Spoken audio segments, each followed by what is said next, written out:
buenos días, distinguida comunidad universitaria, en especial nuestra querida Facultad de Derecho de la UNAM. Muy buenos días. Estamos otra vez aquí en esta mesa de debate con su programa Elecciones, Movimientos y Partidos. Este martes 11 de septiembre de 2018 con el tema intitulado Pinceladas históricas de los movimientos políticos en México, a propósito de la llamada Cuarta Transformación. Y vaya que los movimientos sociales y de transformación están en el tapete.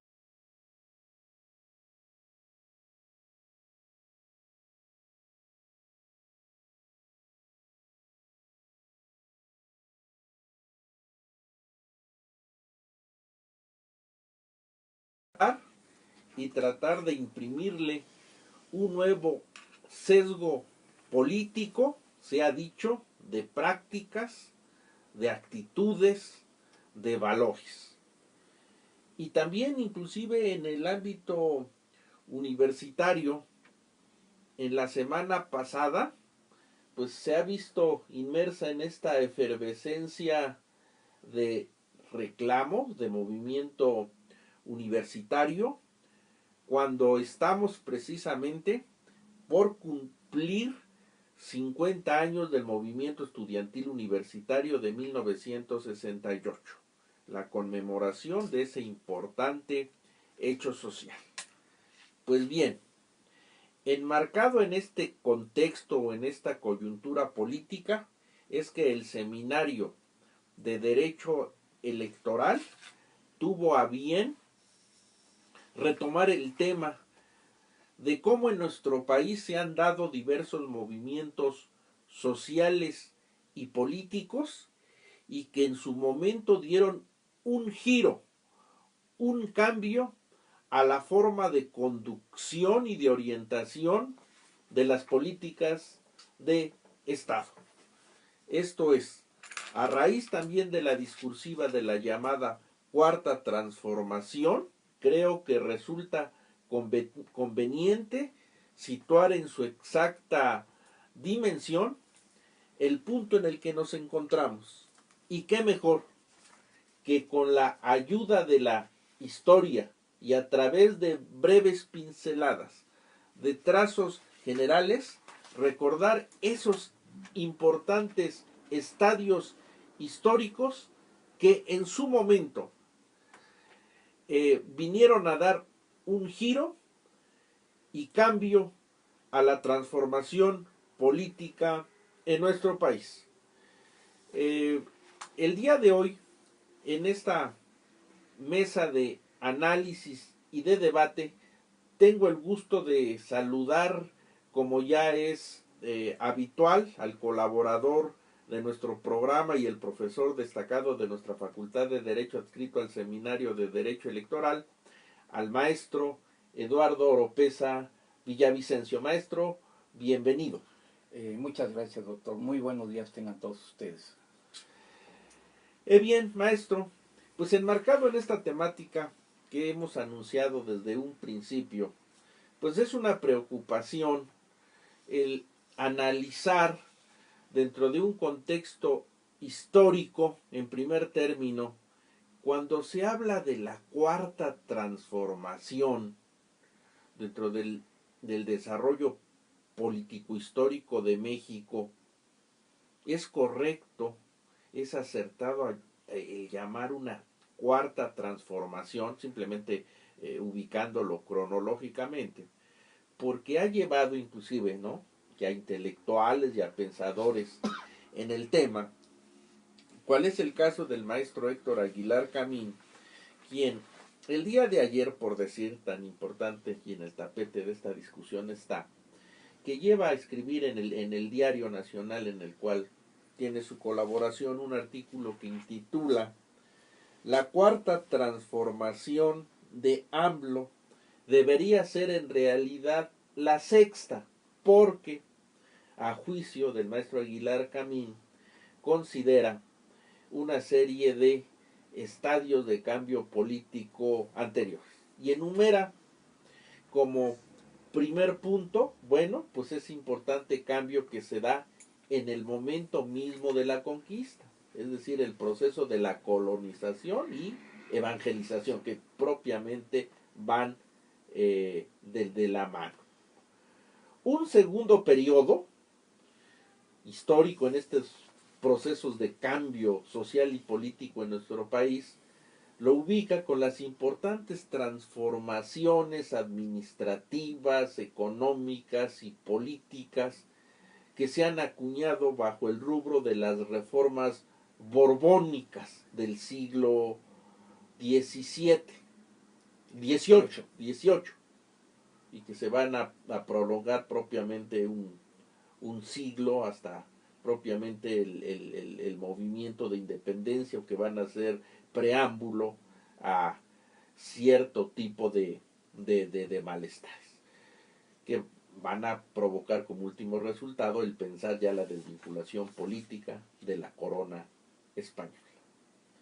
Luego, un tercer movimiento y de cambio político lo ubica el maestro Aguilar Camín, desde luego, en los importantes cambios enarbolados en la etapa del presidente Juárez, con las ideas de liberalismo y enmarcadas dentro de la llamada guerra de reforma.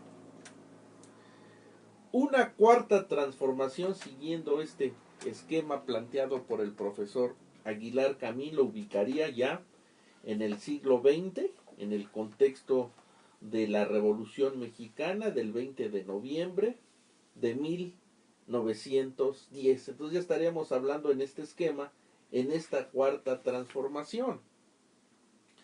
Una quinta, que la ubica en la década de los 80, con una serie de cambios económicos y de reforma política que se llevaron también en el Estado mexicano y que van a producir una dinámica y una inercia de cambio hasta el día en que nos encontramos. Entonces ya estaríamos hablando de una quinta transformación, y si quisiéramos enmarcar al discurso del presidente electo de la transformación, bueno, pues sería la sexta transformación visto desde esta perspectiva.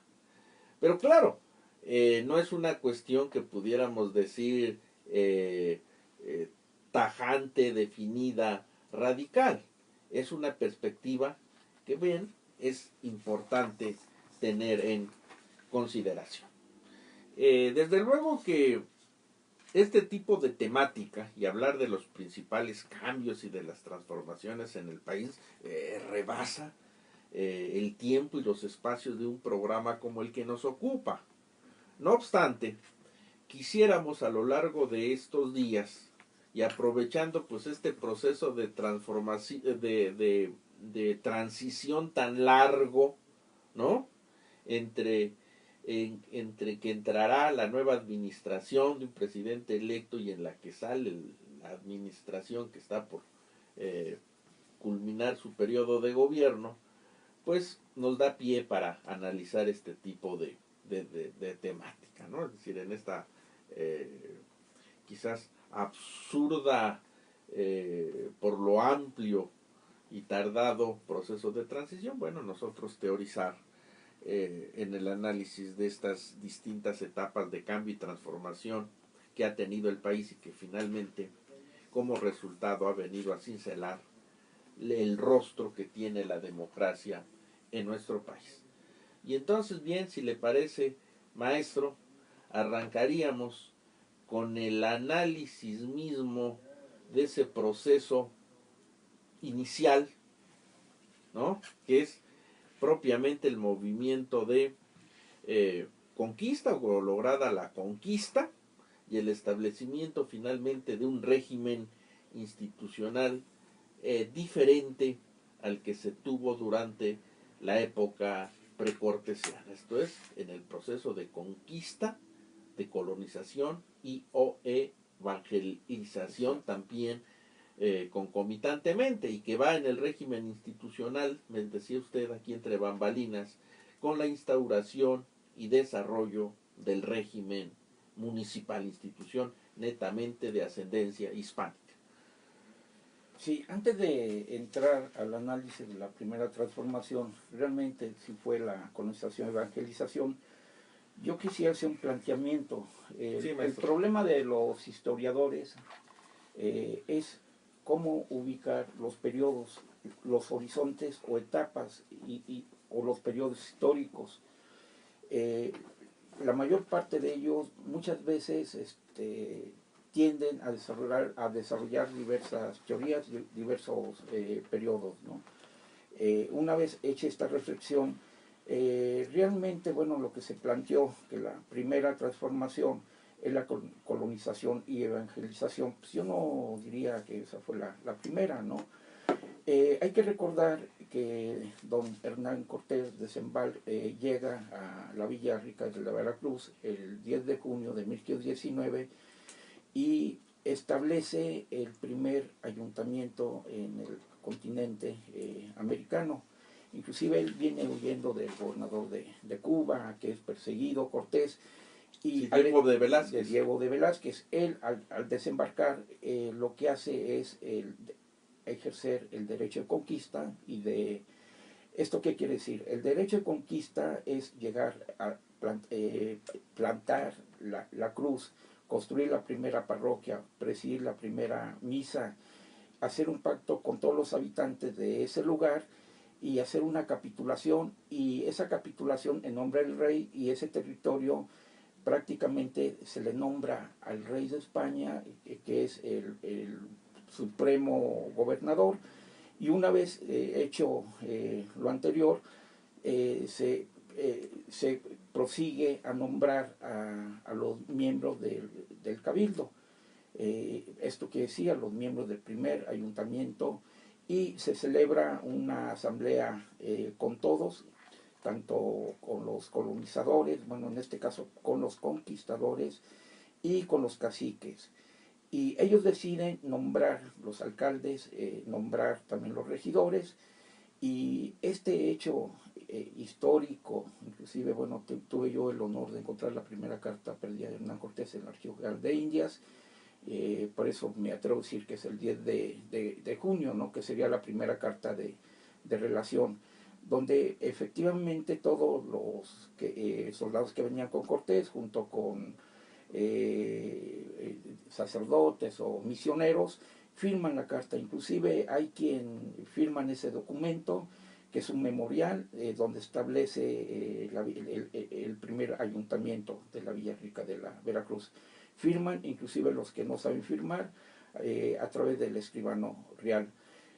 A partir de este acto, que sería el primer acto jurídico en todo el continente americano, inicia la primera transformación, que va a culminar con la llegada del primer virrey, don Antonio de Mendoza, pero hay que recordar que hay una lucha interna. Tal parece, perdón, maestro, Sí. que todas estas interesantes Sí.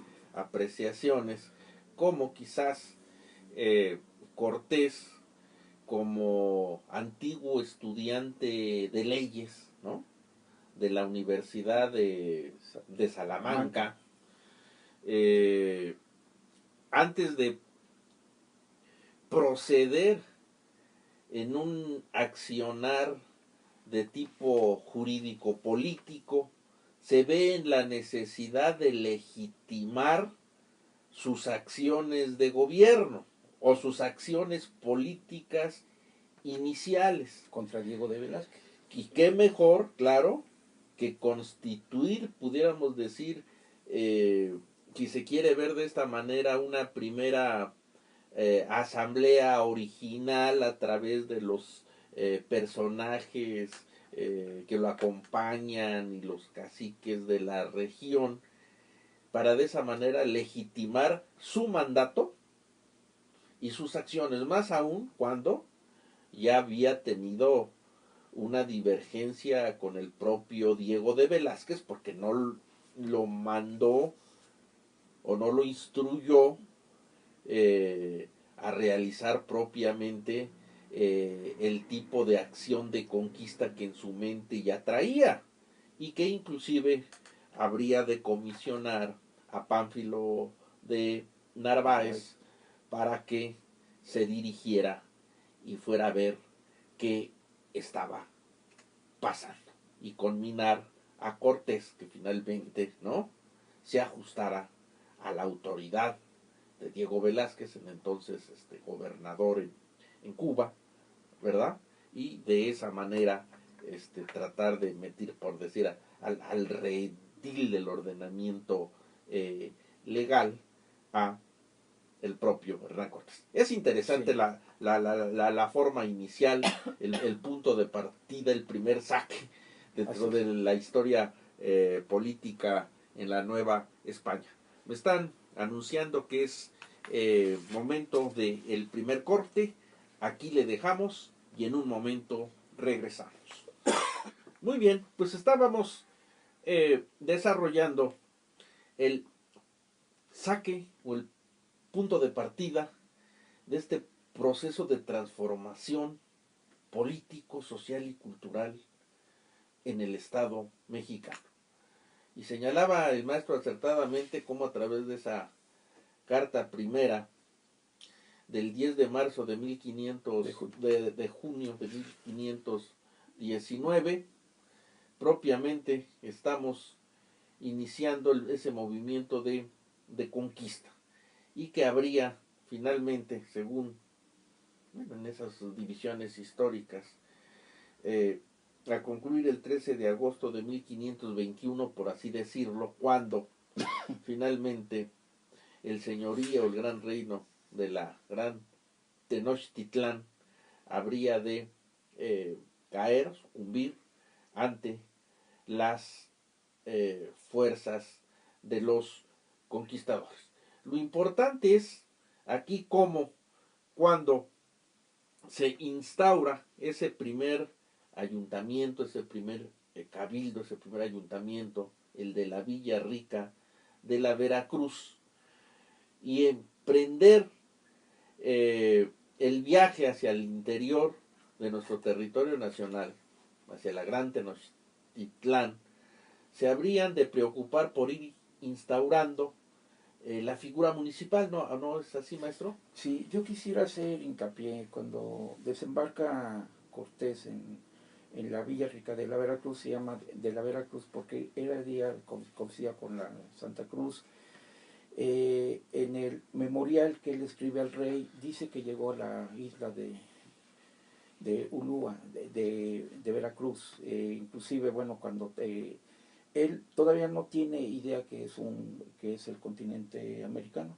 Piensa que es como Cuba, que es una posesión pequeña, pero como usted acá acertadamente señaló, doctor José Luis, Hernán Cortés fue muy hábil jurídicamente. Él también trabajó en una notaría, tenía conocimientos jurídicos y prácticamente derrotó al gobernador Diego de Velázquez, al gobernador de Cuba, jurídicamente. Una vez que se nombra y firman todo ese memorial, el municipio es autónomo, el territorio es autónomo y por lo tanto todo el territorio pertenece a sus miembros, es decir, al cabildo. Y a partir de ese momento, Hernán Cortés se entera y tiene conocimiento que es todo un imperio y inicia sus incursiones hacia la Gran Tenochtitlan. Como bien acaba de señalar, en el 19 de agosto de 1521 cae en manos de los españoles. Pero ¿qué sucede en ese momento? Hay que recordar que fue sitiada, el agua potable la cortaron, había una serie de epidemias, la putrefacción de los canales. Bueno, fue realmente un desastre. Bueno, también hay que resaltar la resistencia del Imperio Mexica, de los caballeros Águila, caballeros Tigres, que en un momento dado, cómo hicieron huir a los españoles en aquella inmemorable noche, la noche triste, y para unos es la noche del triunfo de las tropas mexicanas. Para los españoles es la noche triste. Según se quiera ver el vaso medio lleno, medio vacío. Claro. ¿Y qué hace Cortés? Bueno, él tiene que esperar y por un lado, significaba para él, la Gran Tenochtitlan, su máximo triunfo. Entonces había que rescatar esa ciudad y convertirla en la capital, que más adelante sería México, Ciudad de México, México Tenochtitlan. Y él se traslada a la villa donde va a establecer la villa de Coyoacán, a Coyoacán. Ahí va a establecer el segundo ayuntamiento, que posteriormente se traslada entre 1524-25 a la Ciudad de México. Y en todo esto tiene una gran trascendencia el cabildo. El cabildo, ¿cómo funcionaba? En un momento dado ellos autorizaban, por ejemplo, los solares, y igual Cortés, una vez que tiene el poder tanto político como militar, empieza a repartir a sus soldados, tanto solares como caballerías de tierra, dependiendo su importancia prestada a la corona española. Hay que recordar que la conquista es una empresa mercantil, no es inclusive fue financiada con la dote de la esposa de Cortés, esta Catalina Suárez, a que el día 19 de agosto, entre el 19 de agosto, murió prácticamente ahorcada por el mismo Cortés, y más adelante los unos parientes de su esposa le pelean la dote que sirvió para financiar la conquista española. En ese lapso hay que hacer hincapié que llegan 10 misioneros con Hernán Cortés, bueno, de origen dominico, agustinos, franciscanos, pues, sobre todo, claro. Llegan grandes personalidades. Y lo sí, importante, maestro, que sí, buenos, interesantes datos histórico-políticos y de corte religioso, es que finalmente habremos de coincidir, es que estamos entrando propiamente a la etapa que los historiadores intitulan etapa colonial, que la corona española habrían, junto con la Nueva España, de comenzar a consolidar su presencia no solamente en nuestro territorio nacional, sino que junto a los de Nueva Granada, el Alto Perú y el Río de la Plata, conformaban pues esa parte de la América colonizada por el Reino de España, ¿no? Estamos ciertos, y que sí, a lo que a nuestro objeto de estudio interesa es cómo, pues, en la historia colonial de la América hispana mexicana, por decirlo, fue, y hablando de las transformaciones, habría de ser remodelada política, religiosa, cultural, económica y socialmente, bueno, dentro de las tradiciones, instituciones y valores de eh, de este grupo conquistador. Claro, no al 100%, porque varias tradiciones, también y usos y costumbres de la época precortesiana, quiérase que no, siguieron permaneciendo. ¿No, maestro? así es. Es cuestionable, bueno, si realmente fue una colonización al inicio o fue el periodo de la conquista, ¿no? Sobre todo que tiene varios procesos. Una vez que Cortés se establece, regresa a la Ciudad de México y se establece el cabildo, se va a nombrar la primera y posteriormente la segunda audiencia presidida por oidores. Esto que fue, era restar el poder a Hernán Cortés, inclusive más adelante sometidos a diversos juicios de residencia, donde inclusive pierde Cortés. Acuérdense que fue nombrado Marqués del Valle, donde recibe el marquesado, comprendía los estados de parte de la mitad, lo que es la Ciudad de México, todo el estado de Morelos y Oaxaca, los dos Tuxtlas en Veracruz, inclusive, bueno, el Peñón que está a la salida de la carretera de Puebla. Y tenía más de 15,000 vasallos, de acuerdo a los servicios prestados a la conquista.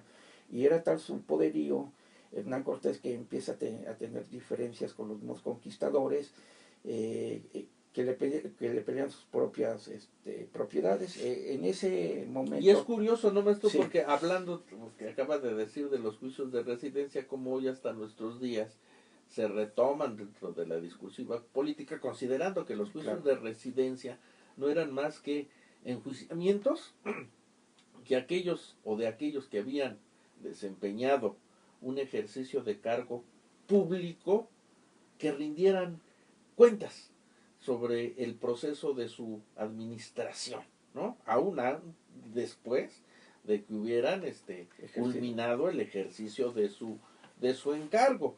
Y hoy nuevamente en un siglo XXI se retoma esta cuestión, inclusive de pretender reformar cuestiones del régimen de servidores públicos para que puedan ser enjuiciada la clase política de hoy, ¿no? Y estamos hablando, pues, en los inicios, pues, de este proceso de conquista, ¿no? Curioso. Sí, el gobierno era transparente, los juicios de residencia eran muy necesarios, generalmente a todos los virreyes también fueron sujetos a ellos, no, igual que Cristóbal Colón, prácticamente todos los no se escapaban. No escapaban, era una forma inclusive para confiscar los bienes, lo que hoy vemos que esa figura también existe en nuestra legislación actualmente.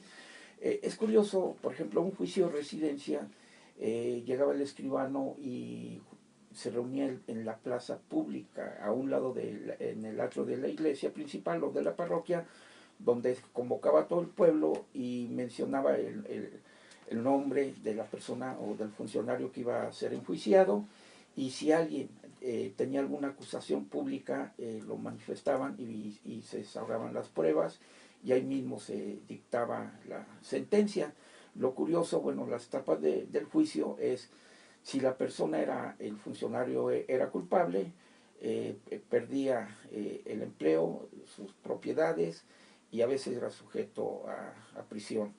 Y también, si resultaba favorable, era ratificado en el cargo, que debería ser de esa manera, ¿no? Actualmente, ¿no? Que como las cosas son cíclicas y de alguno y con sus matices desde luego no son sujetos nuevamente a discusión. Simplemente para enmarcar el tiempo y de lo que estamos hablando, pensemos la inmensa, ¿no? La vastísima porción territorial o límites territoriales de los que estamos hablando en estos momentos, dado que en la entonces Nueva España estaba comprendida inclusive por actuales estados norteamericanos como California, Nevada, Colorado, Utah, Nuevo México, Arizona, Texas, Oregón, Washington, Florida y parte de otros estados norteños,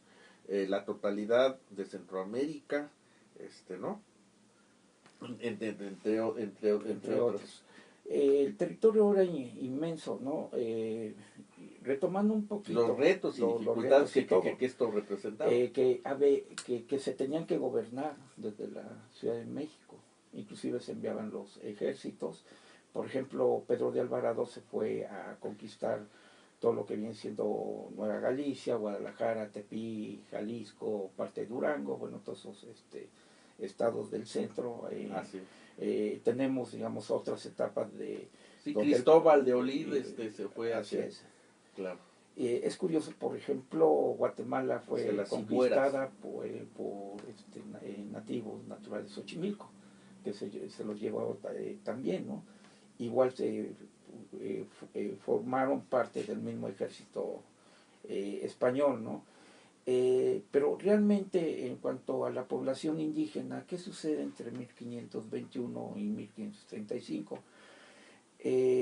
Al caer la Gran Tenochtitlan, la población indígena busca refugiarse en los lugares más elevados, huyen hacia las montañas.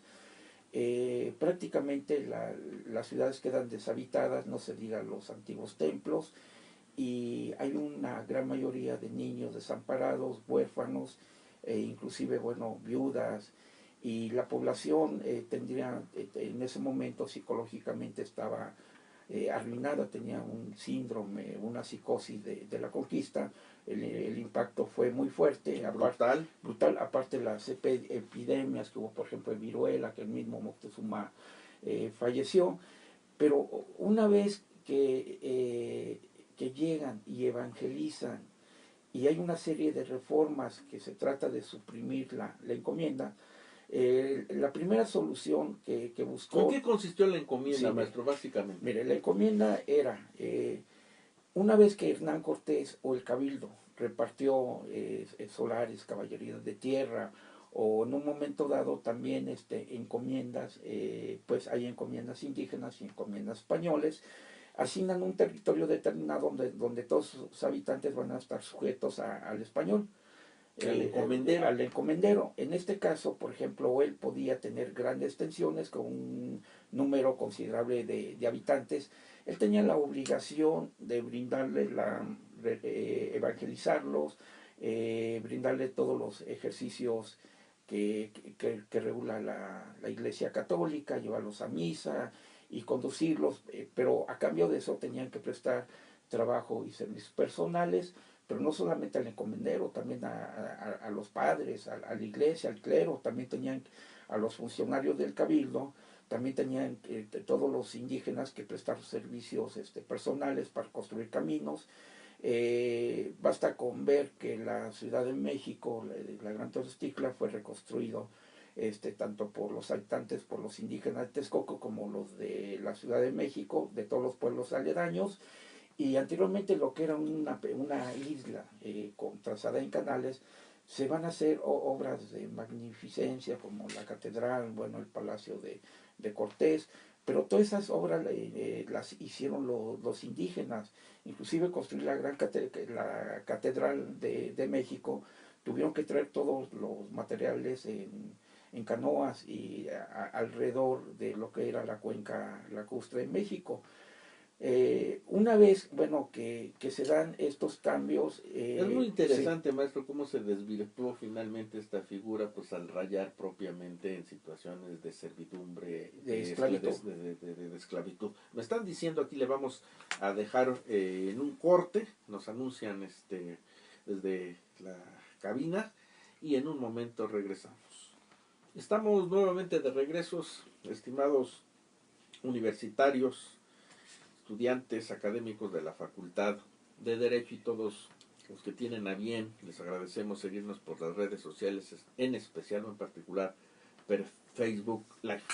Los apuntamientos, maestro, antes de continuar. Sí. Estábamos señalando, inclusive, en esta vastedad territorial, llevó en un momento dado pues a establecer dentro de la Nueva España distintos reinos, es decir, como formas de organización político y territorial. Entre las más famosas de aquel entonces habrían de destacar Nueva Galicia, Nueva Vizcaya, Nuevo Reino de León, Nuevo México, Nueva Extremadura y Nuevo Santander.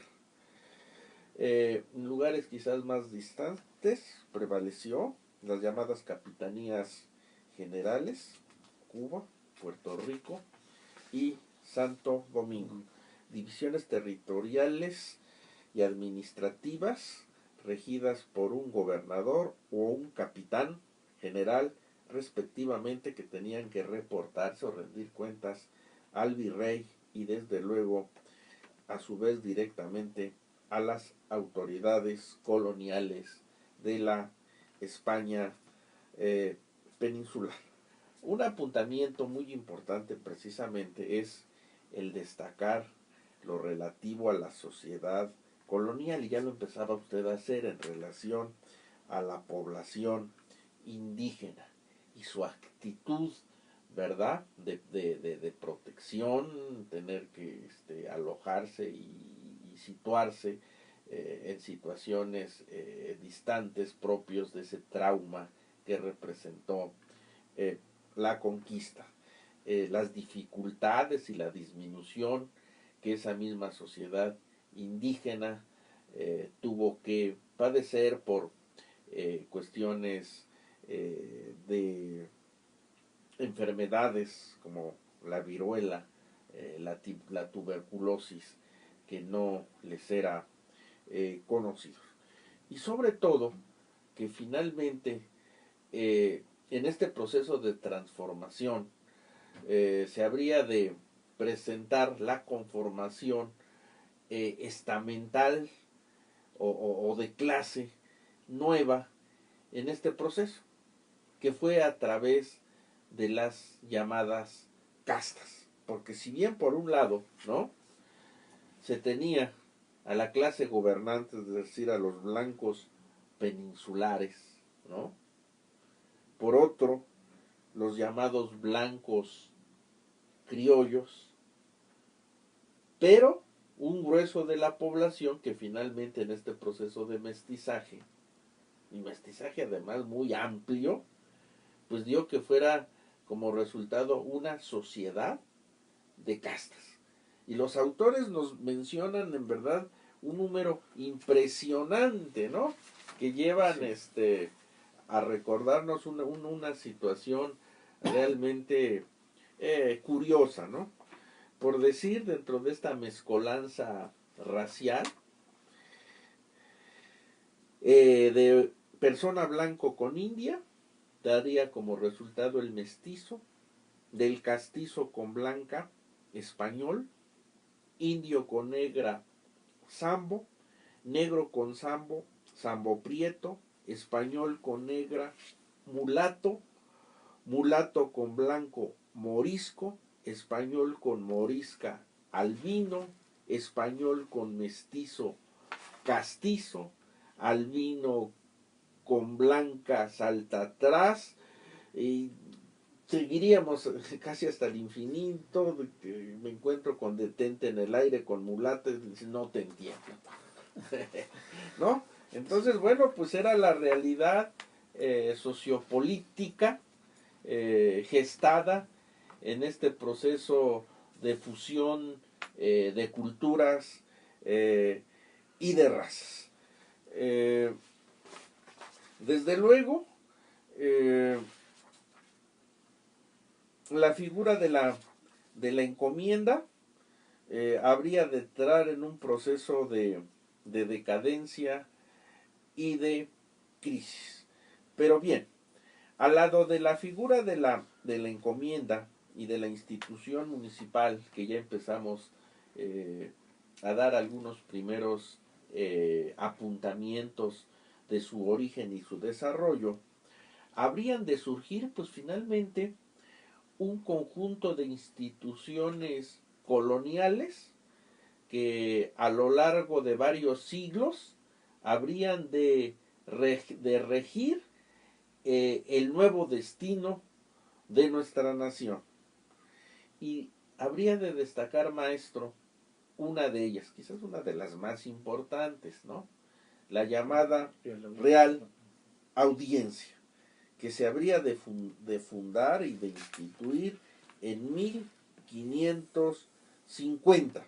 La Real Audiencia como cabeza principal de gobierno, cuerpo colegiado, constituida o presidida por un presidente, varios oidores y un grupo de colaboradores integrado por desde escribanos, notarios y alguaciles, ¿verdad, maestro? Sí, igual traductores, ¿no?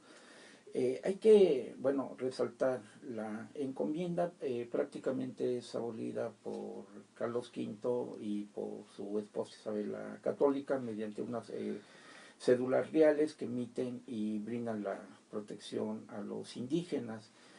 Por otro lado, hubo una serie de misioneros y ¿no?, y alegatos de humanistas, sí, ¿no? sí, claro, como Vasco de Quiroga, Fray Toribio Benavente, Fray Juárez de Zumárraga, entre otros. Por ejemplo, Vasco de Quiroga crea los famosos hospitales y tiene muchos conflictos con Hernán Cortés.